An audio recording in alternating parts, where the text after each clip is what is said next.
One of the things that we enjoy about our church is some stained glass windows that we've recently had installed just before Christmas in 2019. So they're quite new to us, and we've enjoyed looking at them every Sunday morning when we gather. There are 12 stained glass windows that are designed to tell the story of the Bible from beginning to end. And so on the left-hand side, there is Genesis, which is creation, heaven and earth, heaven above and earth below.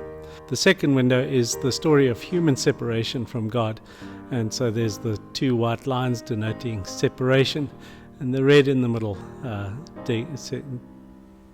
denoting humanity. The next one is symbolic of flood and oppression. And so there's a huge blue patch, and then the red below, sort of signifying humanity under pressure, slavery, all of those things. Then there's the Passover window, which symbolizes the blood which was painted over the door frames at Exodus, but also the parting of the sea and escape into the desert.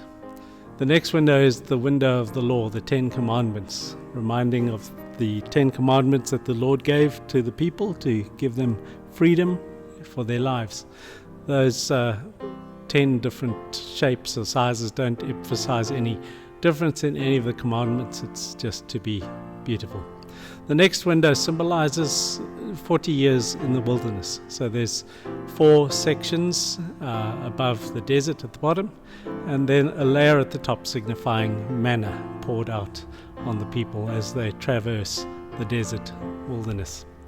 Then the next window, the 7th window in the series, is a window symbolizing the next Passover, 40 years later, into the promised land. And that green symbolizes the abundance of that land into which they traversed. Then the 8th window is a little more complicated because it covers a lot of time. We remember that the people moved into the kingdom of Israel, but they were a divided kingdom, and there were times of exile and return. And so the two blue lines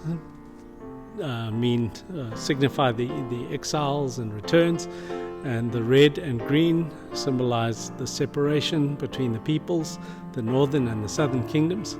And the bottom left is the little red dot which symbolizes the remnant, Judah.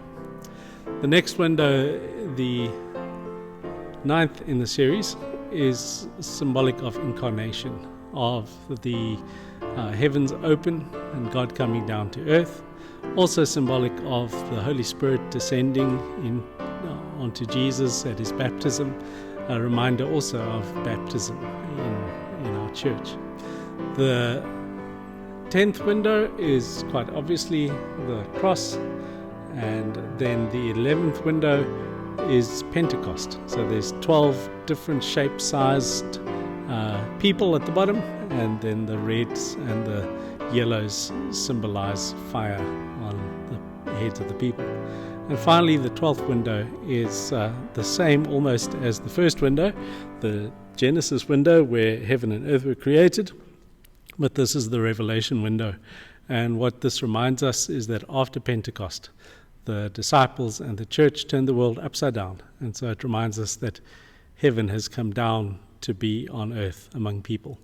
And that is a way of putting ourselves in the story of God. As we sit here in church on a Sunday, we can remember the whole story of the Bible and listen to the words of the preacher, filtered perhaps through that greater narrative which we are never able to tell in one simple service.